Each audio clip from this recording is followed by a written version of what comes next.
Marcus sent the presentation deck at 11:47 p.m. on a Thursday. 23 slides, formatted exactly to spec, delivered 6 hours before the Friday morning deadline. His manager acknowledged it with a thumbs up emoji at 9:14 a.m. 3 weeks later, during his performance review, that same manager cited concerns about time management and work-life balance as reasons Marcus wasn't ready for the senior role. Marcus thought late-night delivery demonstrated commitment. What he didn't know was that the timestamp had already categorized him in a system he couldn't see. Number 1.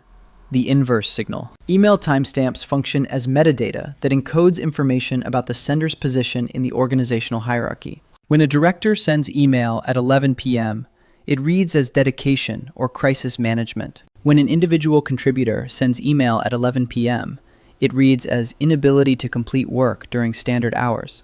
The same behavior, the same timestamp, opposite interpretations. This inversion happens because organizations evaluate capacity differently depending on level. Senior roles are assessed on judgment and prioritization. Junior roles are assessed on efficiency and boundaries. A late-night email from someone being evaluated on efficiency becomes evidence of inefficiency. The timestamp says you needed more time than the work should have required. It says you couldn't finish during the hours when your peers finished. It says you're operating at capacity, which means you have no capacity for additional scope. Number 2, the visibility-credibility gap. The mechanism operates through what gets discussed in rooms you're not in. Promotion committees and talent calibration sessions don't review your actual work output. They review narratives about your work output, constructed from observable patterns. Late-night timestamps create a pattern. Send 3 emails after 10 p.m. in a 2-week period, and you've established a behavioral signature.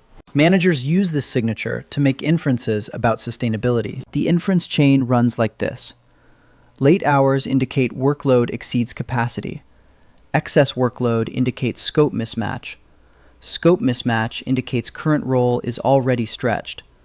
Stretched capacity means additional responsibility creates risk. The risk assessment happens without examining whether the late hours resulted from genuine workload or from personal schedule preference. A parent who works 9 p.m. to midnight after kids sleep and someone drowning in disorganized work generate identical timestamps. The system treats them identically. Meanwhile, someone who works 6 a.m. to 2 p.m. and never sends evening email appears to have abundant capacity, regardless of actual output. The timestamp becomes a proxy measure for something it doesn't actually measure.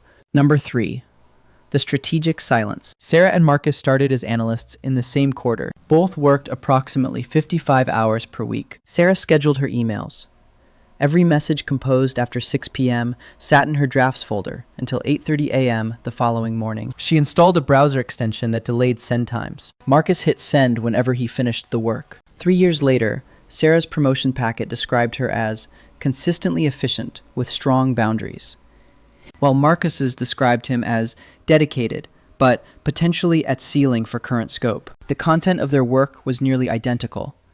The timestamp distribution was not. Sarah's manager never saw her working late because the visible output suggested she wasn't. Marcus's manager saw constant evidence of extended hours, which translated into concerns about scalability. Neither manager investigated the actual work patterns. They relied on the signal the timestamps provided. When Sarah's promotion went through and Marcus's didn't, Marcus asked for specific feedback. His manager mentioned sustainability concerns and the importance of work-life balance for career longevity. The real assessment was simpler.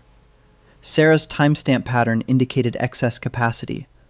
Marcus's indicated constraint. Organizations promote people who appear to have room to absorb more, not people who appear to be using every available hour to meet current obligations. Number 4, the compound effect. The timestamp problem compounds across every evaluation cycle. First-year reviews establish a baseline pattern. Second-year reviews reference the baseline. By year 3, the pattern has calcified into reputation. Managers describe Marcus as someone who puts in the hours, which sounds positive, but functions as a ceiling. The phrase indicates effort, which is the opposite of the efficiency signal required for advancement. High performers are supposed to make difficult work look easy, which requires hiding the difficulty. Every 11 p.m. timestamp makes the work look harder. The compounding happens in small increments. A single late email means nothing. A pattern of late emails triggers a categorization. Once categorized, confirmation bias ensures managers notice evidence